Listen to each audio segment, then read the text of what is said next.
Welcome friend, welcome in 9 class video. Last period we have learned about the lesson, the fun they had. Last period we have completed this lesson, the fun they had. Today we are going to discuss about the English workshop. There are given some games, some new activities, language studies.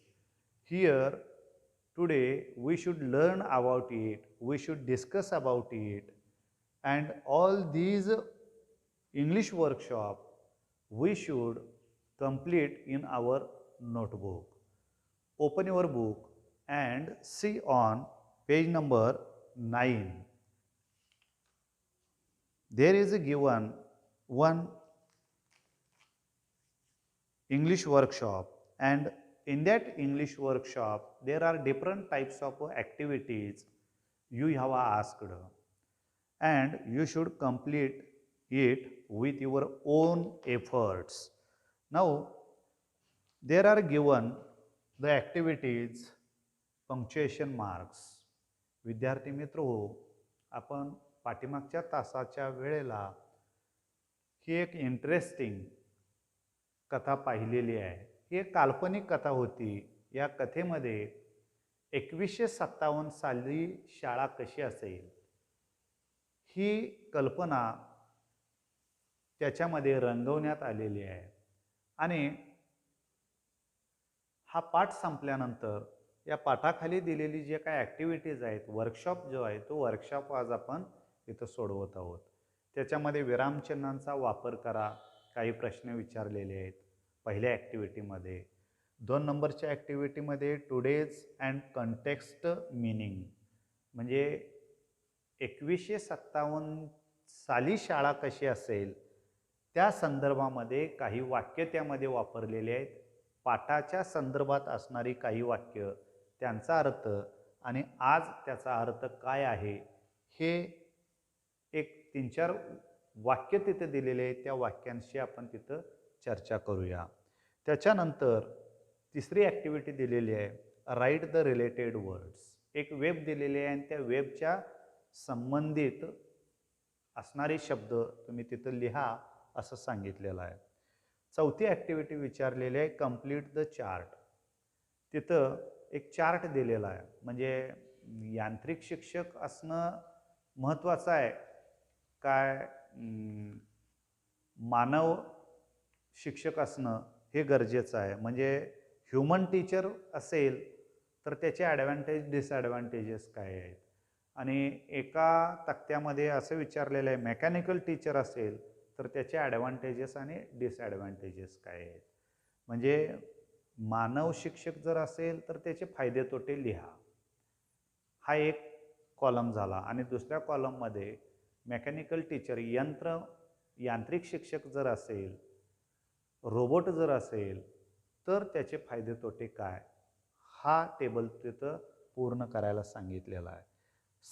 5 नंबरमध्ये contracted forms दिलेले आहेत. काही संक्षिप्त रूपं दिलेले आहेत. ज्या संक्षिप्त रूपामध्ये शॉर्ट फॉर्म्स येतात पण त्याचे लॉंग फॉर्म्स काय आहेत ते तिथं विचारलेले आहेत. आणि 6 नंबरची ॲक्टिव्हिटी ग्रामरच्या दृष्टिकोनातून महत्त्वाची असणारी ही ॲक्टिव्हिटी लँग्वेज स्टडी आहे. विद्यार्थी मित्रो, आज लँग्वेज स्टडीला आपल्या परीक्षेच्या दृष्टिकोनातून खूप महत्त्व आहे.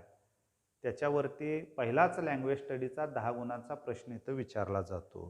त्या संदर्भामध्ये ही ॲक्टिव्हिटी इथं विचारलेली आहे. तर आता आपण क्रमानं पहिली ॲक्टिव्हिटी पाहूया, punctuation mark.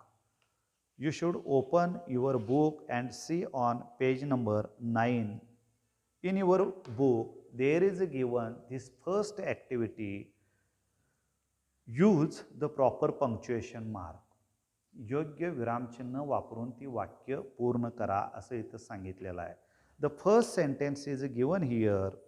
Where did you find it?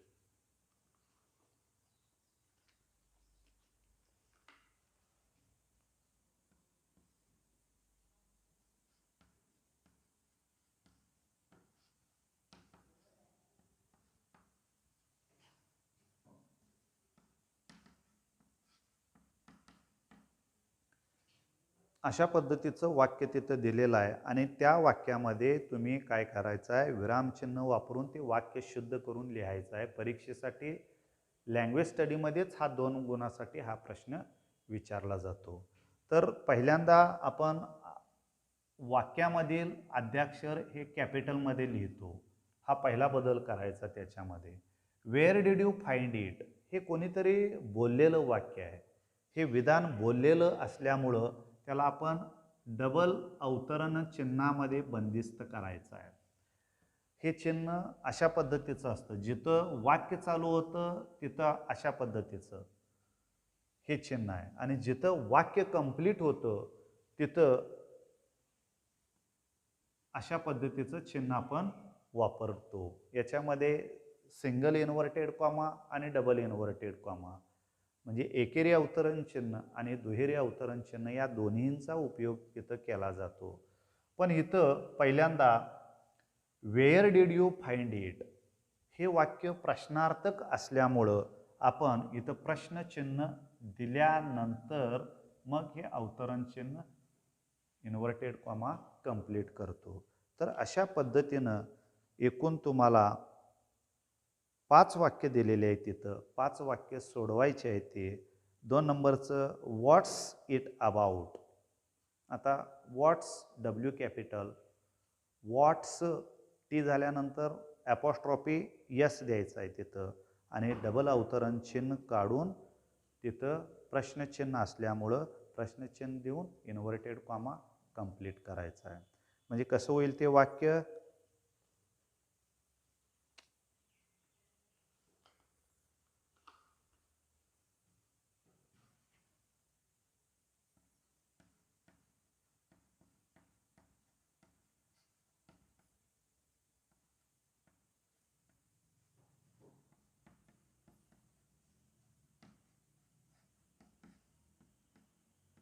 अवतरण चिन्ह पूर्ण अशा पद्धतीचे ते वाक्य तयार होईल.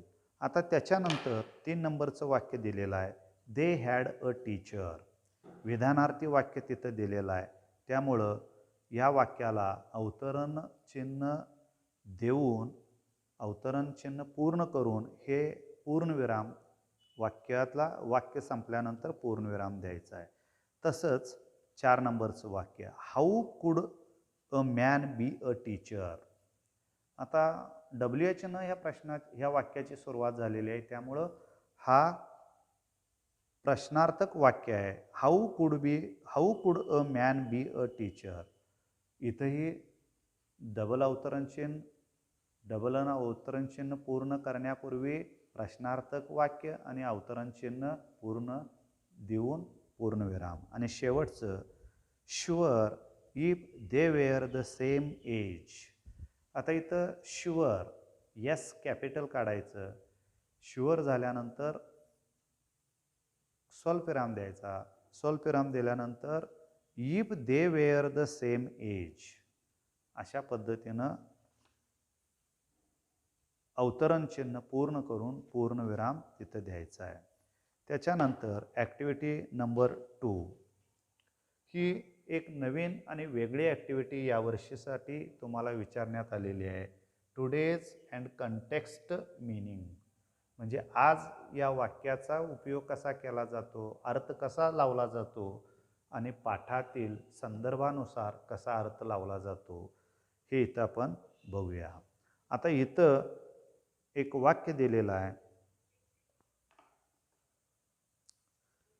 C had been hoping they would take the teacher away altogether. She had been hoping, तिला अशी आशा वाटत होती, they would take the teacher away altogether. त्या शिक्षकाला ते इथून घेऊन जातील, कायमचं घेऊन जातील असं तिला वाटत होतं. आता या वाक्याचा टुडेज मीनिंग म्हणजे आजचा अर्थ काय आहे हे आपण पाहूया आणि कंटेक्स्ट मीनिंग काय आहे हेही पाहूया आपण. म्हणजे वाक्य एकच आहे पण त्या एकाच वाक्याचा अर्थ 2 प्रकारे कसा होऊ शकतो हे आपण इथं बघूया. बघा आता वाक्य पुन्हा एकदा मी वाचतो. She had been hoping they would take the teacher away all together. म्हणजे today's meaning is they ask the teacher to leave, or the teacher who is a man or a woman would be dismissed from his or her duty. This is the today's meaning. म्हणजे त्यांनी असा आदेश दिला की कामावरून त्याला कमी होण्याचा आदेश दिलेला आहे. आणि कंटेक्स्ट मिनिंग काय आहे? Take the mechanical teachers away from here. इथून या मेकॅनिकल टीचरला दुसरीकडं घेऊन जा. म्हणजे दोन अर्थाची एकच वाक्य असू शकतात. त्याच्यामध्ये बी हे आणखीन एक वाक्य दिलेलं आहे. They had taken Tommy's teacher away for a nearly a month. म्हणजे 1 महिन्याकरता त्यांनी टॉमीच्या शिक्षकाला घेऊन गेलं. What is the today's meaning? Tommy's teacher was on a leave for a month. म्हणजे टॉमीचा जो शिक्षक होता तो 1 महिन्याकरता रजेवरती होता, हा अर्थ एक होऊ शकतो. आणि दुसरा कंटेक्च्युअल मीनिंग असा होऊ शकतो, mechanical teacher had to be taken for the repair for a month. ते यांत्रिक शिक्षकाला रिपेअर करण्याकरता दुरुस्तीसाठी 1 महिन्यासाठी नेण्यात आलं. त्याच्यानंतरचा सी हा प्रश्न बघा. It wasn't a regular teacher, it was a man. म्हणजे it wasn't a regular teacher म्हणजे today's meaning the teacher was a machine, the master was a machine, the mechanical teacher, and it was a man. म्हणजे तो मानव होता, तो रोजच्यासारखा यांत्रिक शिक्षक नव्हता, तर तो मानव होता, असा अर्थ होईल तिथं. डी बघा. हाऊ कुड a man be a teacher. तिथं डी या प्रश्नाचा टुडेज अर्थ काय असेल? हाऊ कुड a man be a teacher म्हणजे संदर्भानुसार अर्थ घेतला तर only a mechanical teacher is a teacher. म्हणजे फक्त यांत्रिक मानवच शिक्षक असू शकतो, हा अर्थ कंटेक्च्युअल होऊ शकतो, कंटेक्स्ट मीनिंग होऊ शकतं. आणि today's meaning is only a machine is a teacher. And last sentence, a teacher has to be adjusted to fit the mind of each boy and girl it teaches. याचा अर्थ बघा. A teacher has to be adjusted म्हणजे शिक्षकाला adjust करून घ्यावं लागतं. To fit the mind of each boy and girl it teaches म्हणजे प्रत्येक मुलाच्या कुवतीनुसार त्याचं माइंड त्याला ॲडजस्ट करून घ्यावं लागतं.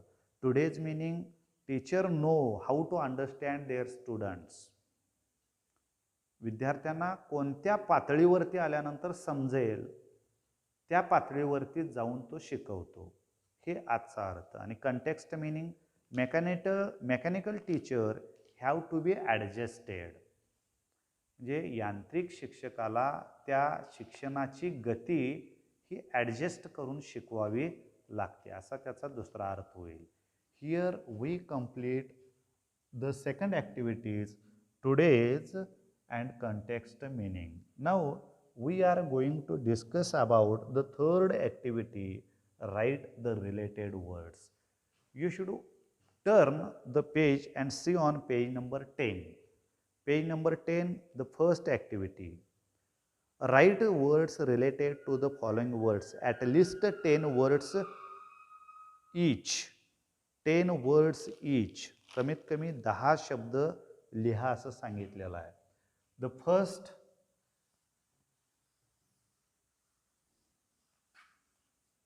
there is given one wave, and in that wave the central word is book.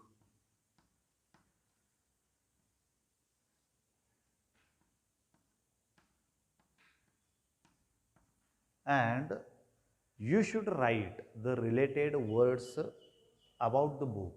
And another one is given their school.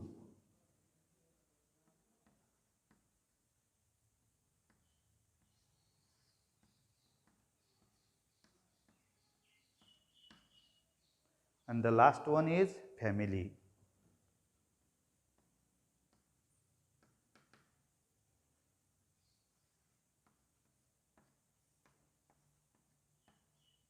विद्यार्थी मित्र, ही ॲक्टिव्हिटी कशासाठी दिली असावी की तुमच्याजवळ शब्दसंपत्ती किती आहे त्या शब्दसंपत्तीचा उपयोग तुम्ही ह्या ॲक्टिव्हिटीमध्ये करायचा आहे.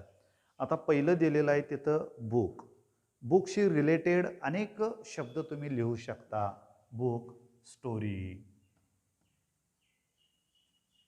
Book novel, book play, poem,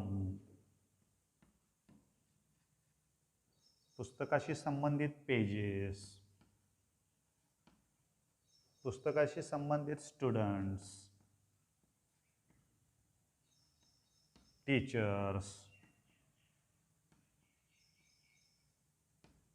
पुस्तकाशी संबंधित कवर किंवा front page, cover page, back page,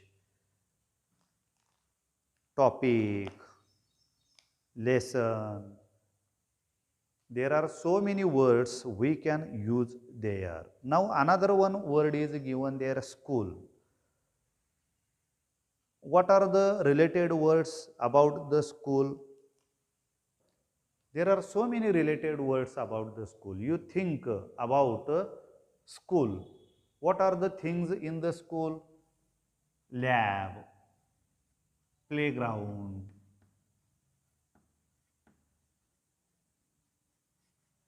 garden, library, students, teachers,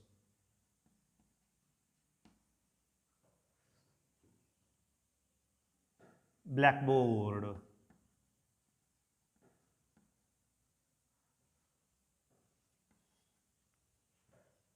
chalk, teachers. So many words related to the this school. Book, notebooks, pen, pencil. There are so many teachers, headmasters, assistant headmasters, supervisor, etc. and etc. Now the last one is family. You should think about it. What are the related words about the family? Think it and write down in your notebook. Home, son, brother, small, grandparents, love, joy, mother, father, sister, etc. and etc. Think about it and write the at least 10 words. You can write the maximum words, but at least you should write there 10 words. Here we complete the third activity. Now the fourth activity, complete the chart. On page number 10 in your book, there is given a chart and there are the 4 columns.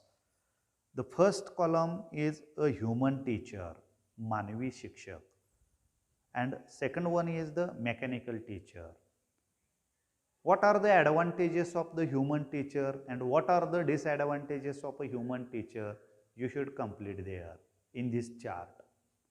And what are the advantages of a mechanical teacher and what are the disadvantages of the mechanical teacher? You should complete there. फायदे तोटे काय मानवी शिक्षकाचे आणि यांत्रिक शिक्षकाचे? The advantages of the human teachers are, human teacher is understanding the emotions of the students but unable to identify or the understand. This is the disadvantages. The close relationship between the teacher and student. But disadvantage is time bond. There is the limit between the students and teachers relationship. They discuss with the students. This is the advantage. The teacher is not available all the time. This is the disadvantages. He can, the teacher has a mind. He love on the students. He take a interest in teaching. This is the advantage. And there is some limit of this advantage. He can miss the school because of he was unable to come to school. When he was sick, that time he cannot come to the school. This is the disadvantages. What are the mechanical teachers advantages and disadvantages? You should write in another one column. म्हणजे यांत्रिक शिक्षकाचे फायदे आणि तोटे काय आहेत ते तुम्ही त्या कॉलममध्ये लिहू शकता. Advantages, understood all the problems. Disadvantages, he can't understand the mind of students.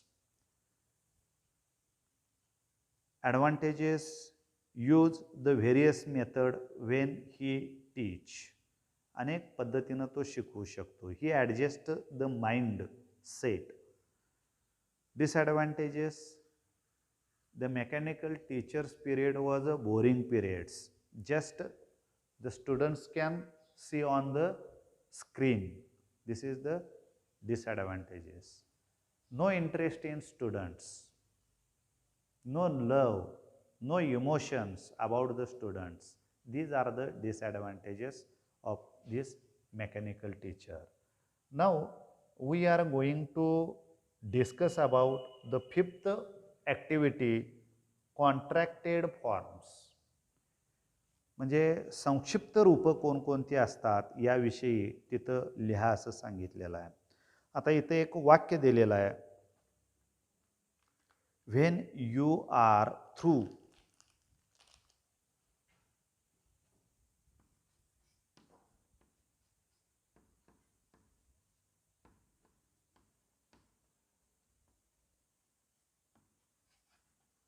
आता या वाक्यामध्ये कोणतं कॉन्ट्रॅक्टेड फॉर्म वापरलेला आहे ते आपण शोधून त्याला अधोरेखित करायचं. यू आर, मग ह्याचा अर्थ कसा, या कॉन्ट्रॅक्टेड फॉर्मचा लॉंग फॉर्म कसा होईल. When you are through. अशा पद्धतीनं ते वाक्य होईल. आणखीन काही वाक्य दिलेले आहेत. And it's good for a plenty mower. It's,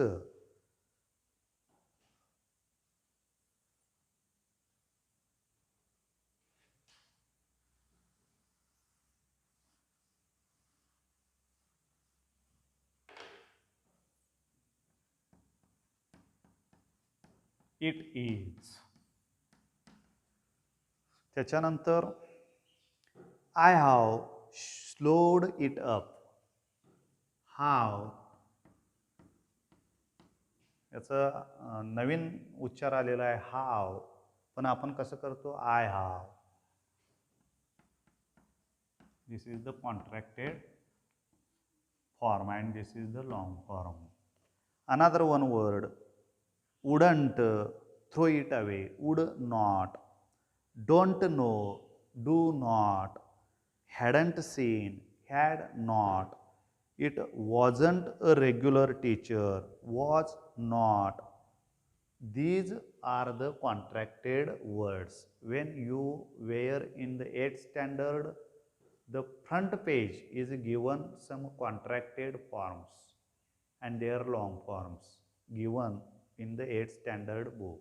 You should practice about it.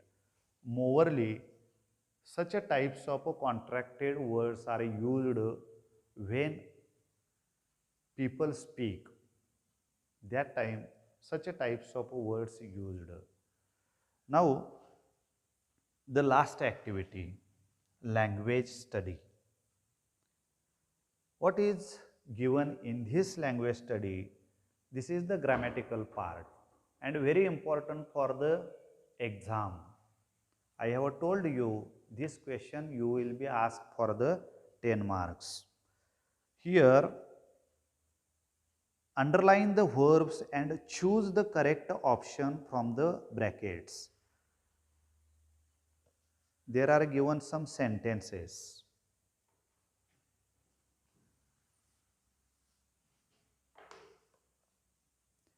Margie even wrote about it.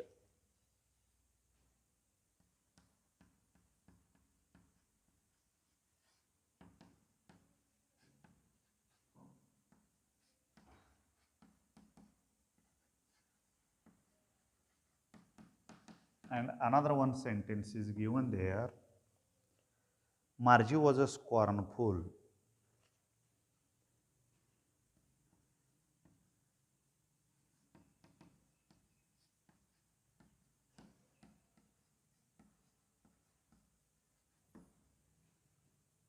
There are two types of sentences given here. The first is wrote, this is the verb, and was, this is the another verb. Here wrote is the past tense, write, wrote, written. म्हणजे दोन वाक्य इथं दिलेली आहेत. पहिल्या वाक्यामध्ये वाक्याचा काळ कोणता आहे तर भूतकाळ आहे आणि दुसऱ्या वाक्यामध्ये त्याचं वचन कोणतं आहे हे सिंग्युलर आहे का प्लुरल आहे. मार्जी ही एकटीच असल्यामुळं वॉज हे सिंग्युलर येतं. अशा पद्धतीची काही वाक्य तिथे दिलेली आहेत. Today Tommy found a new book. Found is the past tense. This is the old kind of a school. Is the singular.